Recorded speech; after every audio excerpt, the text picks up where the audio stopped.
پڑوسی کا بڑا حق ہوتا ہے میرے بھائی. اگر پڑوسی کی بیوی کے ساتھ اور پڑوسی کی بیٹی کے ساتھ اور پڑوسی کی بہن کے ساتھ اگر کوئی زنا کر رہا ہے تو یہ گناہ پر گناہ ہے, یہ بہت بڑا گناہ ہے. اللہ کے نبی نے اس کو تیسرا سب سے بڑا گناہ قرار دیا ہے. آج جو حالات میرے سامنے ہیں میرے بھائی, جو حالات ہم دیکھ رہے ہیں, آج معاشرے میں شادی کو بہت مشکل بنا دیا گیا. آپ کے اسی کلیا چک کے علاقے میں جہاں الحمدللہ اہل حدیثوں کی بہت بڑی بستی ہے, پورا علاقہ اہل حدیثوں کا علاقہ ہے. جمعہ کی نماز میں آ جاؤ, 2,000 2,500 نمازی بھرے رہتے, اتنی بڑی بڑی مسجدیں ہیں آپ کے علاقے میں. لیکن اس علاقے میں جب ہم آتے ہیں اور لوگ کہتے ہیں مولوی صاحب ہمارے یہاں لین دین بہت چلتا ہے, شادی میں تھوڑا بول دیجئے گا, بڑی ڈیمانڈ کی جاتی ہے, تھوڑا اس پر بھی بول دیجئے گا. میں نے پوچھا غریب باپ اپنی لڑکی کی شادی کیسے کرتا ہے؟ تو کسی نے کہا مولوی صاحب غریب آدمی یا تو بینک سے لون لیتا ہے یا گھر بیچ دیتا ہے. میرے بھائیوں, آج ہم نے بیٹیوں کو اتنا بڑا بوجھ بنا دیا کہ بیٹی کی شادی کرنے کے لیے باپ کو اپنا گھر بیچنا پڑتا ہے اور باپ کو بیاج پر بینک سے لون لینا پڑتا ہے. پوری اسلامی تاریخ میں اور پورے اتہاس میں بیٹی اتنی بوجھ نہیں بنی تھی جتنا بڑا بوجھ آج ہم نے بیٹی کو بنا دیا ہے. آج کتنی غریب بیٹیاں ہیں, باپ بیچارہ پریشان ہے, میری آمدنی نہیں ہے, میری کمائی نہیں ہے, بیٹی جوان ہو رہی ہے, 25 سال کی ہو رہی ہے, 30 سال کی ہو رہی ہے, بیٹی کی شادی کیسے کروں؟ آج کتنے باپ ہیں جو بیچارے وقت کے پہلے بوڑھے ہو رہے ہیں, بال ان کے سفید ہو رہے ہیں, چہرے پر جھریاں پڑ گئی ہیں. بیٹی کی جوانی نے ان کی چنتا کی لکیروں کو بڑھا دیا ہے. میرے بھائیو, اللہ کے واسطے ہوش کے ناخن لو, اللہ کے واسطے ہوش کے ناخن لو. اور میں بڑے دل کے درد کے ساتھ یہ بات کہہ رہا ہوں, اہل حدیث صرف زور سے آمین بولنے کا نام نہیں ہے, صرف سینے پر ہاتھ باندھنے کا نام اہل حدیث نہیں ہے, صرف رفع یدین کرنے کا نام اہل حدیث نہیں ہے, صرف چند نماز کے طریقے میں بدلاؤ کا نام اہل حدیث نہیں ہے. اہل حدیث کہتے اس انسان کو جو مکمل اسلام کو فالو کرتا ہے, جو قرآن و حدیث پر چلتا ہے. اگر آپ کی نماز قرآن و حدیث والی ہے تو آپ کا شادی بیاہ کا سسٹم بھی قرآن و حدیث والا ہونا چاہیے. اگر آپ اپنے بیٹے کی شادی میں ڈیمانڈ کر رہے ہیں تو آپ کو اعلان کر دینا چاہیے کہ میں انٹرنیشنل بھکاری ہوں, میں کوئی اہل حدیث وہل حدیث نہیں ہوں, میں تو بھکاری ہوں, بیٹے کے لیے بھیک مانگ رہا ہوں. بڑے انداز سے اور بڑے اسٹائل سے آج لوگ بھیک مانگتے ہیں جہیز کے نام پر. میرے بھائیوں, میں اپنے نوجوانوں سے کہنا چاہوں گا کہ اگر تمہیں اپنے بازوؤں پر ہمت ہے اور اپنے بازوؤں پر بھروسہ ہے تو اتنا گٹس پیدا کرو, اپنے باپ سے جا کے کہہ دو, اپنی ماں سے جا کے کہہ دو کہ میں ایک معمولی چٹائی پر لیٹ جاؤں گا مگر مجھے اپنے سسرال سے ملنے والے بیڈ کا انتظار نہیں کرنا ہے. میں گھڑے کا ٹھنڈا پانی پی لوں گا, مجھے سسرال سے ملنے والی فریز کا انتظار نہیں ہے. میری بیوی اپنے ہاتھوں سے کپڑا دھل لے گی, مجھے سسرال کی واشنگ مشین کا انتظار نہیں ہے. میں اپنے بیٹی کے باپ کو میں جہیز کے نام پر کوئی اس کے اوپر بوجھ نہیں ڈالوں گا. آج میرے بھائیوں, ان ڈیمانڈوں کی وجہ سے بیٹی بوجھ ہو رہی ہے. نکاح کو آسان کرو میرے بھائی, نکاح کو آسان کرو, ورنہ آج ابھی نیوز آئی ہے یو پی کے اندر سے, مدرسے میں پڑھنے والی لڑکی اسلام چھوڑ کر کے دوسرے مذہب میں داخل ہو چکی ہے, مرتد ہو چکی ہے. یہ اتر پردیش کی نیوز ہے. آج اتر پردیش سے لے کر بنگال تک کتنی مسلمان لڑکیاں ہیں جو اسلام کو چھوڑ رہی ہیں, مرتد ہو رہی ہیں, دین اسلام کو چھوڑ کر کے دوسرے مذہب میں داخل ہو رہی ہیں. یہ رونے کا مقام ہے میرے بھائی. اسلام کوئی ایسا دین تو نہیں ہے, یہ تو اللہ کا دین ہے. آج یہ دور آ گیا کہ ہماری بیٹیاں, ہماری بہنیں اسلام کو چھوڑ کے جا رہی ہیں اور ہمیں سمجھانا پڑ رہا ہے کہ اسلام بہت اچھا دین ہے. ہم نے تو تاریخ میں سمیہ کا واقعہ پڑھا تھا, ہم نے تو تاریخ میں ایسی عورتوں کا واقعہ پڑھا تھا جنہوں نے اپنی جان دے دی مگر ایمان کو جانے نہ دیا. اور آج عشق اور پیار کے نام پر اور محبت کے نام پر مسلمان لڑکی اپنے مذہب کو اور اپنے اسلام کو چھوڑ رہی ہے.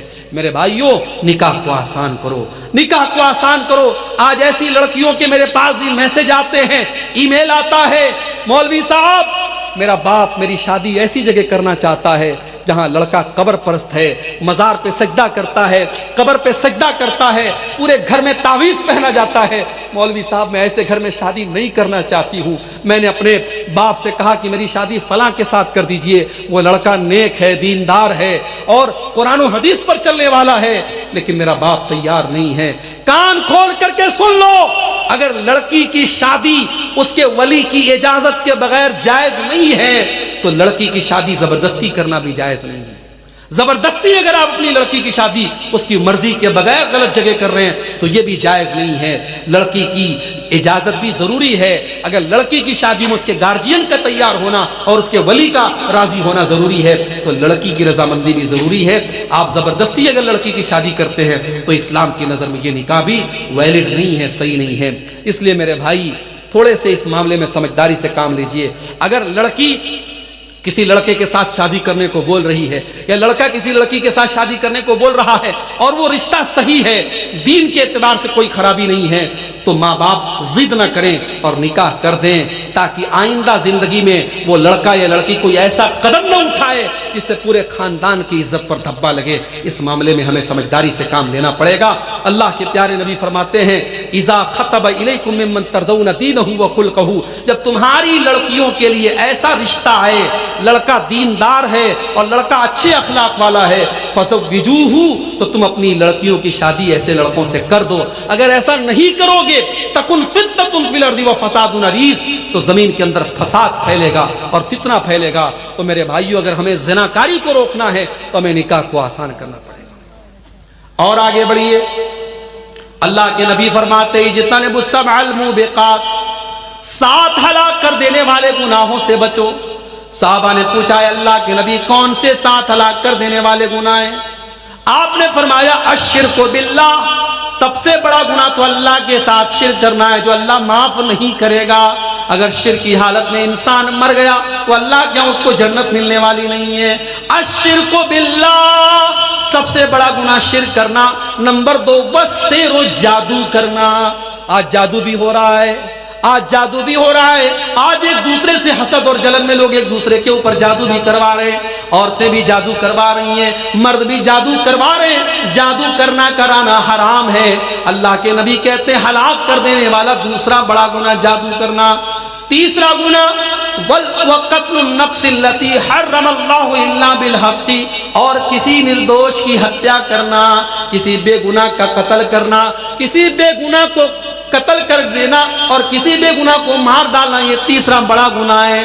نمبر 4 وَأَكْلُ الرِّبَا, سود کھانا, بیاج کھانا, انٹرسٹ کھانا اور انٹرسٹ پر لوگوں کو قرضہ دینا. 1 لاکھ دے کر کے 1,02,000 لینا, 1,05,000 لینا. سود اور بیاج کی جتنی شکلیں ہیں کان کھول کر کے سن لو, اللہ کے نبی فرما رہے ہیں وَأَكْلُ الرِّبَا, سود اور بیاج کھانا یہ بھی ہلاک کر دینے والا گناہ ہے. آج کتنے مسلمان ہیں جو سود اور بیاج کا لین دین کر رہے ہیں. اور سود کی جب بات آئی ہے تو یہ بھی سن لو کہ جس طریقے سے سود کا کھانا حرام ہے اور سود کا لینا حرام ہے, ویسے ہی سود اور بیاج کا دینا حرام ہے.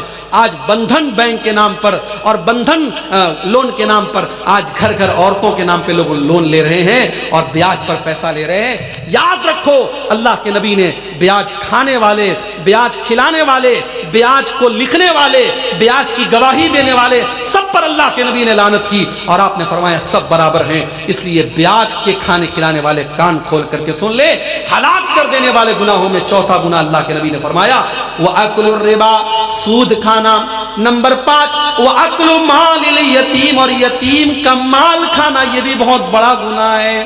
جو بچہ یتیم ہو گیا, جو بچہ اناتھ ہو گیا, جس کا باپ مر گیا, اس کو تو سہارے کی ضرورت ہے. ہو سکے تو اس کے کام آ جاؤ, ہو سکے تو اس کی مدد کر دو, ہو سکے تو اس کا سہارا بن جاؤ.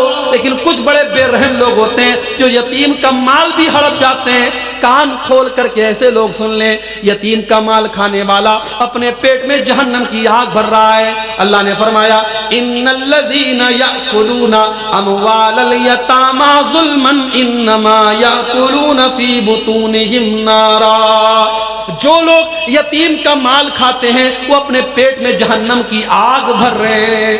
یتیم کا مال کھانے والا جہنم کی آگ بھر رہا ہے. اور اگلی چیز فرمایا وَالتَّوَلِّي يَوْمَ الزَّحْفِ, اور جنگ کے میدان میں پیٹ پھیر کے بھاگ جانا.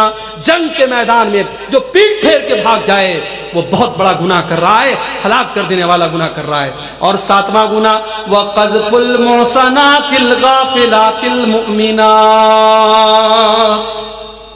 پاک دامن عورت پر, شریف عورت پر زنا کی تہمت لگانا. کسی پاک دامن عورت کے اوپر غلط کام کرنے کا آروپ لگانا اور اس پر زنا کی تہمت لگانا یہ بھی بہت بڑا گناہ ہے اور ہلاک کر دینے والا گناہ ہے۔ اور آگے بڑھیے، رشوت کا لین دین بھی بہت زیادہ ہو رہا ہے۔ رشوت لینے والا اور رشوت دینے والا